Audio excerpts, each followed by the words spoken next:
Welcome to Chillin' 101. We hope this video helps.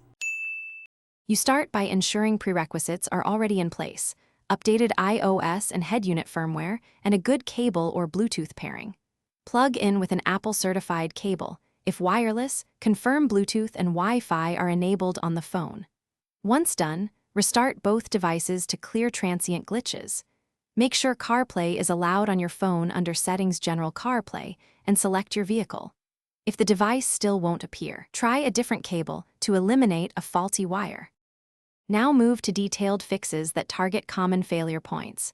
You should forget the car in Bluetooth settings, and repair as a fresh connection often resolves pairing conflicts.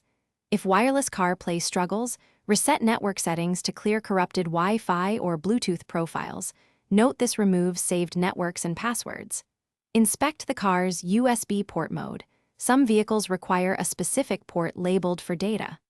Also, toggle airplane mode briefly to reset radios, then re-enable connections and test CarPlay again.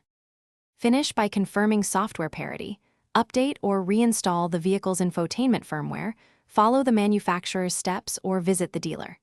If problems persist, try a second iPhone. This isolates whether the issue is the car or your phone. Keep a note of error messages and times. These help technicians. As a last resort, reset the car's infotainment to factory defaults, but be aware this clears settings.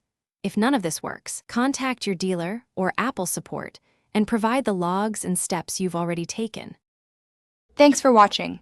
Consider subscribing if we helped you.